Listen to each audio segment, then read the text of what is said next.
Bonjour à tous et bienvenue dans l'Instant T, votre magazine d'infos quotidien sur TBO. Au programme aujourd'hui, on fait le point un an après sur l'incendie du centre des impôts à Morlaix. On découvre une école d'art-thérapie qui ouvre ses portes dans le Finistère. Et on part à Douarnenez à la rencontre d'un skipper de la Mini Transat. Et ce n'est pas tout, puisqu'on parlera aussi handicap et loisirs avec nos invités. Olivier Brunel, par exemple, vous organisez le Ménestival qui a lieu ce week-end à Dinéo. Bonjour. Bonjour. Donc un événement qui rassemble handicapés et valides autour du rock. Marie Le Gall à vos côtés, bonjour. Bonjour. Alors vous êtes élue à la mairie de Quimper en charge du handicap et de l'accessibilité. Et Quimper organise cette année encore Talons Croisés, donc une manifestation pour sensibiliser sur le handicap. Ça démarre le 26 septembre. Bien sûr, vous retrouvez aussi la brève de Steven Leroy, ce sera en fin d'émission. Et comme chaque vendredi, Aline est avec nous. Bonjour Aline. Bonjour. Et vous nous donnerez les bons plans pour sortir avec les enfants ce week-end. Ça ne manque pas en plus, c'est chargé. Il y en a beaucoup. Frédéric Lorenzon à vos côtés, bonjour. Bonjour Pauline. Donc on revient avec vous aujourd'hui sur un incendie qui a eu lieu il y a déjà un an. C'était au centre des impôts de Morlaix. Mais oui, un an jour pour jour, le 19 septembre 2014, en marge d'une manifestation de légumiers du Nord Finistère, le centre des impôts de Morlaix ainsi que le siège de la MSA, la Mutualité Sociale Agricole, étaient incendiés. Donc un an après, où en sont les travaux de réfection des bâtiments et puis les poursuites judiciaires qui sont liées aussi à cette affaire? Nous sommes retournés sur place. On regarde. C'était il y a un an, le 19 septembre 2014, au soir, le bâtiment des impôts était partiellement détruit par un incendie volontaire en marge d'une manifestation de légumiers du Nord Finistère à Morlaix. Un an après, les travaux de reconstruction se terminent, mais un tiers de l'édifice est toujours inutilisable. Pas évident pour assurer normalement le service public. Je dirais que l'accueil du public se fait quand même. Il n'a jamais été véritablement interrompu. On a réussi à quand même assurer cet accueil du public, même si les conditions ne sont vraiment pas idéales, ni pour les usagers, ni pour les personnels qui travaillent au centre des finances publiques. L'incendie du 19 septembre n'était pas une première. Les dégradations à répétition ont poussé les syndicats des impôts à se porter partie civile. Pour l'instant, on n'a pas plus d'éléments. On n'a pas d'éléments précis sur...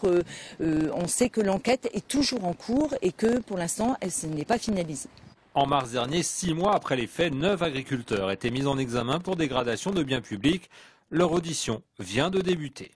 Le juge d'instruction commence à l'instant ses interrogatoires après les mises en examen d'avant l'été. Donc il va, pendant les mois de septembre et octobre, entendre toutes les personnes qui ont été mises en examen sur le fond du dossier.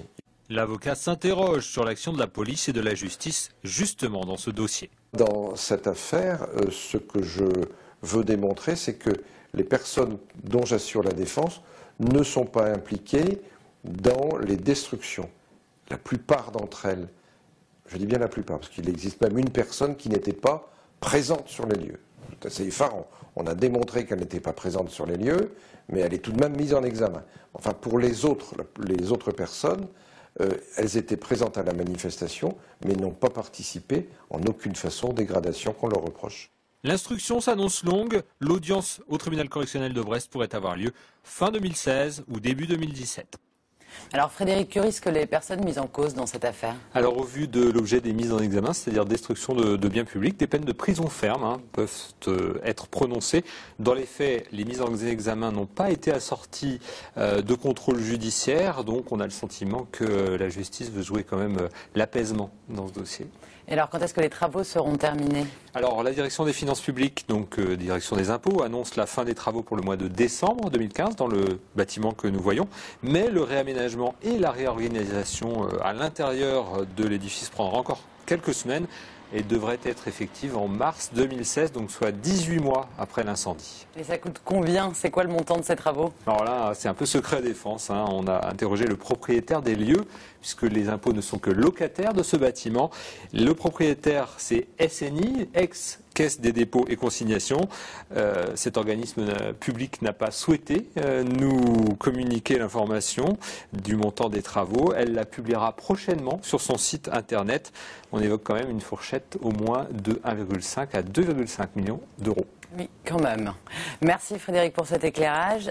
C'est une première dans le Grand Ouest. Une école d'art-thérapie ouvrira ses portes fin novembre à Brest.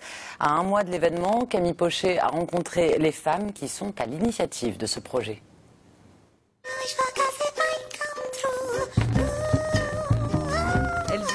la danse, la musique ou même la pâte à modeler pour soigner. 2 art-thérapeutes et une psychologue ouvrent une école d'art-thérapie. C'est la première dans le Finistère et même dans toute la Bretagne. On va commencer par apprendre 2 métiers, qui va être le métier d'art-thérapeute et le métier d'animateur à médiation artistique. Et on va être sur de la musicothérapie, de la danse-thérapie, mais on va être aussi sur des activités et des ateliers qui vont être pluri-expressionnels. On va faire venir des artistes aussi. L'idée, c'est vraiment de travailler d'abord sur notre posture professionnelle d'art-thérapeute et sur plusieurs supports artistiques. Pour postuler dans cette école, nul besoin d'un diplôme de médecine. Mais la pratique artistique, elle, est primordiale.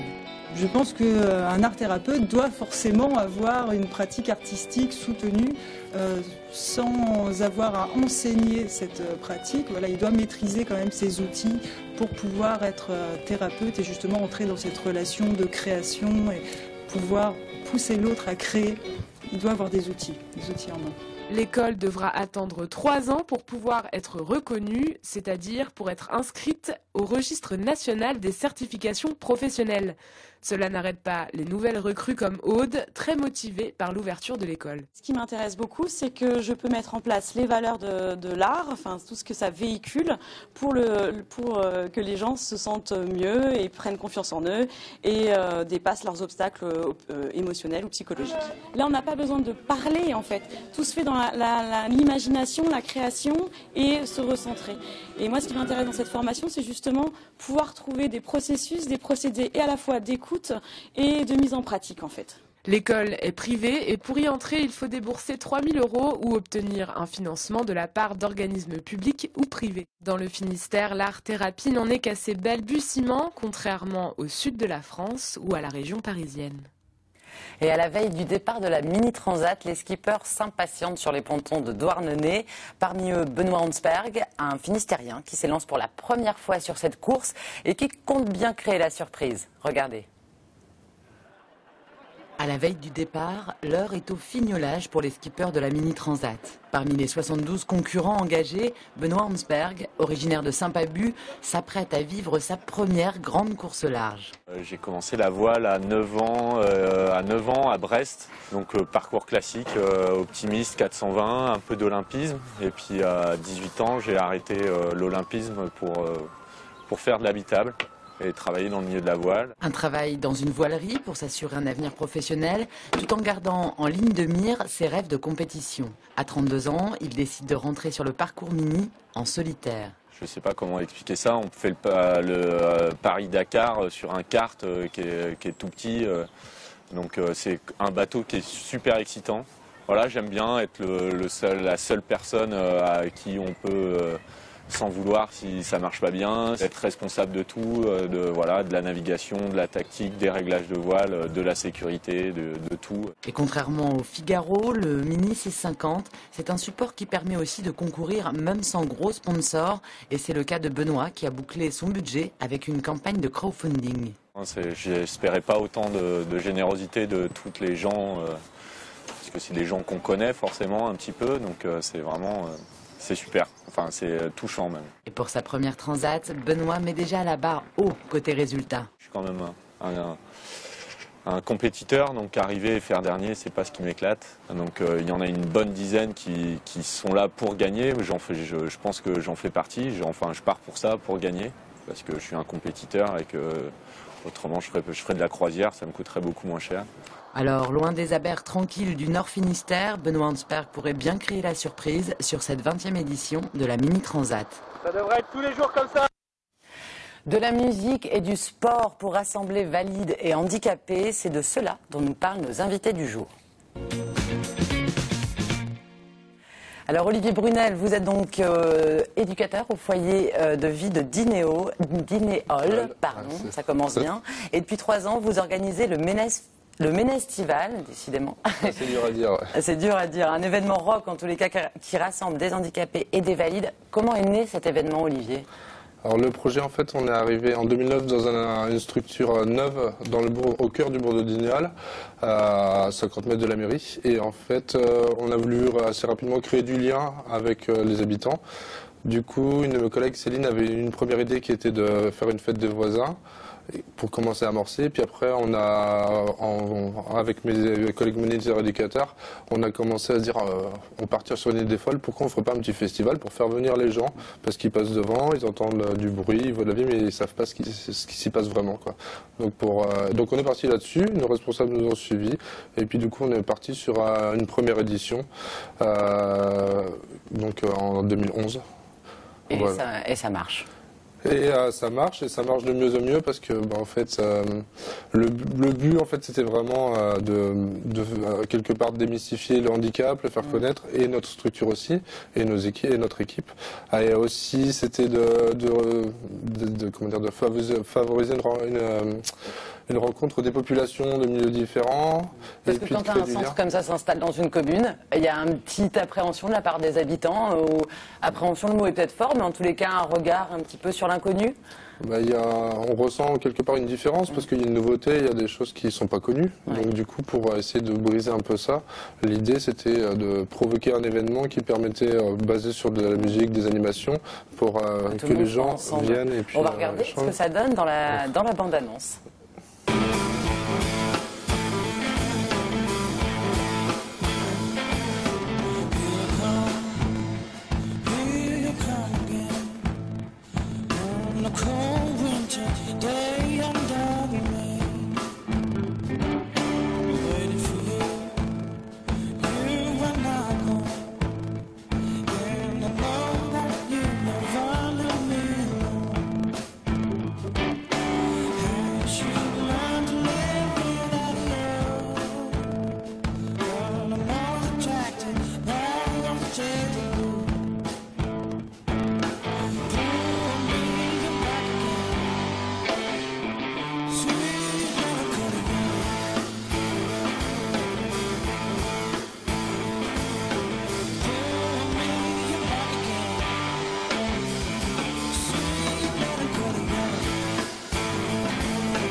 Alors on le voit sur scène des groupes locaux connus, mais sur scène et dans l'organisation des personnes handicapées aussi.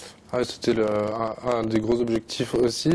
Donc dans toute la préparation, il y a beaucoup de résidents du foyer qui sont investis dans l'organisation, dans le démarchage de partenaires, dans la préparation. Là, on est dans le montage des barnums, pas plus tard qu'aujourd'hui. Donc dans toutes ces parties-là. Et puis après, il y a les équipes d'Espace Vert, par exemple, de l'ESAT qui est Déjeuner d'or de Châtelain, qui vient nous donner des coups de main dans le montage. Et puis après, le projet aussi cette année, c'est qu'il y a un groupe entre l'ESAT et le foyer de vie qui s'appelle Castelrock, qui est à 3 ans d'âge, et en fait qui est constitué de personnes vivant dans ces deux structures et qui font des reprises de chansons.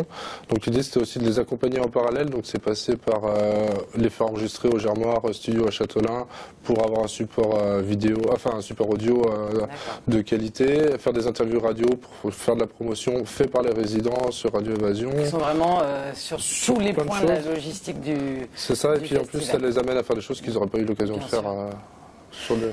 À côté de vous, Marie Le Gall, vous êtes élue donc à Quimper en charge du handicap et de l'accessibilité. Vous pilotez donc l'événement Talents Croisés qui démarre le 26 septembre à Quimper. Talents Croisés, c'est un focus sur le handicap et les loisirs sont bien sûr au cœur de cette manifestation. Quel message vous voulez faire passer avec cet événement, Marie ? Alors déjà, Talents Croisés est le nom récent de la manifestation, parce qu'avant ça s'appelait Handicap tous concernés. Et nous avons souhaité changer de nom parce qu'on voulait mettre en avant les talents et les compétences du territoire et ce quel que soit le handicap. Alors qu'est-ce qu'on fait passer comme message à la population sur comme message, c'est dans un premier temps, on veut sensibiliser la population aux diverses problématiques rencontrées par les personnes en situation de handicap, ce sur une période de 3 semaines. Et ensuite, on souhaite réfléchir ensemble à la mise en accessibilité de la ville. Alors, parmi les événements au programme de Talents Croisés, il y a par exemple une conférence le 25 septembre à la MPT de Pénard sur le thème nautisme et handicap. Alors, une activité maritime qui permet d'allier loisirs et handicap, c'est justement ce que propose Voile en tête. Je ne sais pas si vous connaissez, mais c'était cette semaine à Brest. Une quinzaine de bateaux ont pris part à une grande régate à bord des patients déficients mentaux. Une activité enrichissante pour les malades, mais aussi pour les soigneurs et les skippers. Anaïs Plateau a embarqué. Il est 9h, l'heure du briefing. Les responsables de la 24e édition de Voile en tête ont adapté leur programme aux conditions climatiques. Et bonne nouvelle, le soleil est de la partie. Les participants se préparent à une sortie de 60 km, 6 heures de navigation. 15 équipages participent à cette édition, ils viennent de toute la France. Donc on a des Corses, on a Ajaccio, on a Marseille, on a la Mayenne, on a toutes les régions françaises qui sont représentées. Et parmi les participants, certains ont moins le pied marin. Muriel, par exemple, vient de Seine-Saint-Denis. Elle fait partie d'un équipage entièrement féminin. Là, on est très fiers, on s'est hyper motivés pendant un an qu'on la prépare, cette régate. Donc on voulait absolument qu'elle soit entièrement féminine, jusqu'à la skippeuse, jusqu'à notre petite mascotte. Avec la pratique, les craintes laissent la place à une motivation à toute épreuve. Une super aventure que j'appréhendais, que je n'appréhende plus du tout. Puis là, aujourd'hui, donc on part à flamme beau temps, on est hyper motivés. Dans chaque équipage, il y a un skipper, 2 soignants et 4 patients. Chacun est libre, en fonction de ses capacités, de participer aux manœuvres sur le bateau. Il est temps de placer les bouées, le départ de la régate est donné. Ils vont aller faire une balade en mer d'Iroise, sortir du Goulet de Brest, aller en baie de Camaret, aller voir l'état de poids de loin. Ces expériences permettent de faire une rupture dans le quotidien des patients. Les bienfaits sont nombreux. Les malades développent par exemple l'esprit de groupe. Ça permet de favoriser la communication sur un espace réduit où les personnes vivent à bord 24 heures sur 24, soignants et patients. Et parfois, la promiscuité amène quelques petites tensions. Il y a des frictions, de la tension, mais il y a beaucoup de bienveillance, beaucoup de solidarité entre les filles, ce qui nous permet de tenir jour après jour au quotidien et vraiment une notion d'équipage qui s'est créée. 17 heures, les bateaux rentrent au port. La journée n'a pas été de tout repos. C'est une dure expérience et sorti de là, on se dit qu'on peut abattre des montagnes, qu'on est capable de plein de choses. Finalement, les filles se classent 3e sur cette épreuve. Il est temps d'aller se reposer avant de poursuivre l'aventure sur la mer d'Iroise. Alors ce type d'événement, Marie Le Gall, comme lui aussi que vous présentez le 26 septembre, où il y aura pas mal de loisirs, de représentations comme ça, d'activités sportives en lien avec les handicapés. Pour vous, est-ce que c'est ça qui facilite justement l'insertion des personnes handicapées dans la société, dans la vie de tous les jours ? Oui, parce que je pense que ce sont les rencontres entre différentes personnes, valides et non valides, qui font comprendre à tous les difficultés rencontrés par ces personnes et ces échanges, quel que soit le support, que ce soit des loisirs ou la culture, permettent justement d'organiser une mise en accessibilité réfléchie. Est-ce que les structures de loisirs accueillent facilement des personnes handicapées ? Des clubs de voile, par exemple, clubs sportifs. Ce sont des associations généralement qui sont spécialisées dans l'accueil de personnes en situation de handicap. Donc il y a encore vraiment des structures spécialisées, et enfin c'est 2 structures à part, quoi. Oui, en règle générale.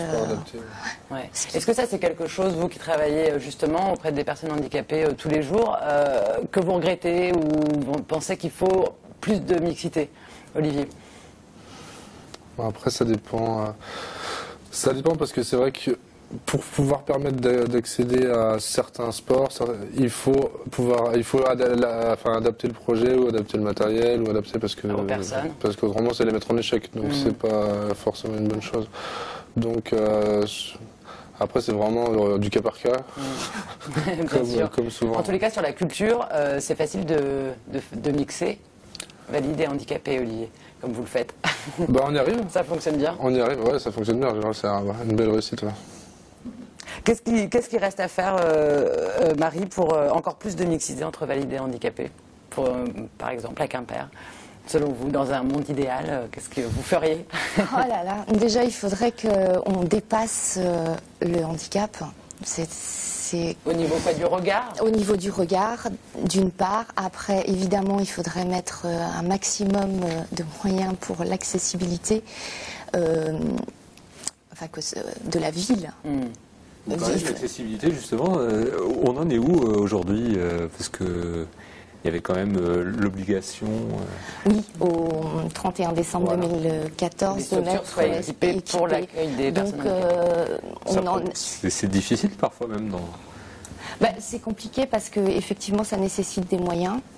la mise en œuvre est compliquée aussi parce que quand il faut refaire un bâtiment tel qu'une école, il faut déménager les enfants, il faut donc trouver une structure adaptée pour la scolarité, refaire le bâtiment. Donc c'est vrai que ce sont des travaux qui prennent du temps. Et dans les structures de loisirs, par exemple à Quimper, est-ce que l'accessibilité justement est au rendez-vous justement pour permettre nous cette avons pratique? quand même, nous avons des piscines accessibles, nous avons le musée d'ailleurs de Quimper qui est accessible, qui a aussi gagné un prix. Sur des villes d'art et d'histoire comme Quimper, encore plus de choses à faire encore, j'imagine, pour faciliter les accès aux personnes handicapées. Oui, puis la ville est complexe. Bien sûr. Merci en tous les cas à tous les deux. Je rappelle que le Ménez Festival, c'est ce samedi 19 septembre dès 14h à Dinéol.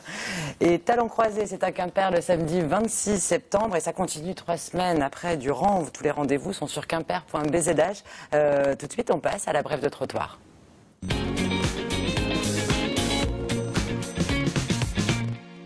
Ouais, comment que c'est? Ça gaze avec toi ou quoi? Il y a un truc quand même, moi je sais pas, dans l'actu là, qui m'a quand même fait gondoler là, cette semaine, parce que c'est à propos des cons. Enfin, des cons, il y en a plein, il y en a partout, et il y en a même qui te prennent toi pour un con.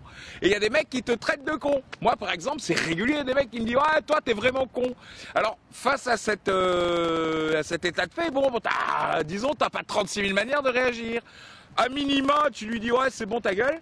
Au maxima, tu mets un énorme taquet dans ses dents direct et avec la molaire qui arrive au niveau du cervelet. Mais il y a d'autres, par exemple, bon, pas de nom dans les bars, mais une nana qui s'appelle Nadène, quoi. Et ben, elle, par exemple, elle s'est fait traiter de conne devant tout un théâtre. Là-bas où il n'y a pas la mer, quoi. Par un gars, ça faisait à peu près 50 ans qu'il faisait plus de sketch, mais bon, il a quand même, devant 200 personnes, grosso merdo, quoi. Il a dit, tiens, celle-là est conne. Voilà, bon. L'affaire aurait dû rester là, parce que quand t'es pas trop con, bah, généralement, tu laisses Guignol gagner, parce que de toute façon, en France, Guignol, il gagne toujours. Quand t'es le gendarme, tu l'as toujours dans le fion, donc bon. Mais non, elle a estimé que bon, on avait atteint gravement à son honneur, donc au lieu de le laisser confiner dans un petit théâtre où t'as 200 mecs, de toute façon, il n'y en avait pas un qui votait pour elle, sinon il serait pas venu voir Guignol. Au lieu de rester ça à 200 mecs qui en auraient pu parler au bout de 48 heures, non, elle a porté plainte. Oh bah là, brillant quand même. Du coup, au lieu de 200, bah du coup, c'est 65 millions de personnes qui sont maintenant convaincues qu'elle est comme ça, parce que il y a eu le tribunal, donc tout le monde en a parlé, donc tout le monde est au courant maintenant qu'elle s'est fait traiter de conne. Et elle a dit, mais c'est dégueulasse, mais le juge a dit, bah, il pouvait vous traiter de conne. Mais alors, où elle est super maligne, nanana, parce qu'autrement, elle serait pas élue, hein. Et bah, où elle est super, elle a fait appel, dis donc. Comme ça, au moins, ceux qui étaient pas au courant, maintenant, ils sont absolument convaincus qu'il y a bien un truc dans l'affaire, quoi. Je sais pas quoi, mais... Et là, crois-moi... faut en avoir dans le cigare pour passer de 200 à 65 millions. Hein. À part ça, on n'est pas à l'Elysée. Enfin, surtout pas elle. Voilà, allez, tout de suite, il est temps de retrouver Aline dans l'Instant Môme. Alors, plein de choses ce week-end pour les enfants. Aline, on commence avec les journées européennes du patrimoine. Oui, je crois que tout le monde est au courant. Ce week-end, ce sont les journées du patrimoine, effectivement. C'est une belle occasion pour découvrir, redécouvrir un peu son territoire, puisque tous les lieux publics ouvrent leurs portes gratuitement. Il y a des théâtres dont on peut visiter les coulisses, les hôtels de ville, etc. Et pour les familles, puisque c'est ce qui nous intéresse tout particulièrement, j'ai repéré pour vous le musée de l'école rurale en Bretagne. Alors pour ceux qui ne connaissent pas, c'est un endroit qui est juste exceptionnel. Si on m'avait dit que j'emmènerais mes enfants au musée de l'école rurale, je ne l'aurais pas cru, parce que l'école, on en mange toute la vie et les enfants toute la semaine. Enfin bon. Et en fait, cet endroit est vraiment magique. On retourne dans des salles de classe des années 1910 et 1970. Très Carvan, hein. Voilà, très Carvan. Oui. Donc voilà. Et sur les boucles de l'Aulne. Voilà, c'est magnifique. Alors en plus, l'endroit est magnifique. Moi, je vous le conseille pour ce week-end tout particulièrement parce que normalement, il va faire beau, comme souvent chez nous. On va au festival, on va au musée de l'école rurale. Et en plus, ce week-end, pour les journées du patrimoine, ils proposent des animations land art, une initiation au land art pour les enfants. Donc ça risque d'être plutôt sympathique. Il y a également, c'est pas tout, il y a plein de choses. Alors les chemins du patrimoine en Finistère, vous savez, ces 5 grands châteaux, etc., qui sont dans tout le Finistère. Tout particulièrement le manoir de Kerno, qui propose en ce moment et jusqu'au 29 novembre, donc il est encore temps d'y aller, une expo qui s'appelle Bal, Baluche, Baloche, Et sur beaucoup aux enfants. Voilà, les balles populaires. Alors, a priori, moi, au départ, je m'étais dit que les enfants, bon, je préfère prendre une babysitter quand je vais au bal. Mais bon. Mais en l'occurrence, là, c'est vraiment super adapté.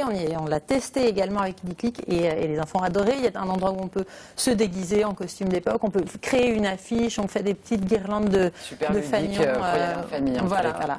Et puis dimanche, c'est la journée du cheval. On va terminer là-dessus, Aline. D'accord. Eh bien, écoutez, c'est la journée du cheval. On n'en parle pas assez.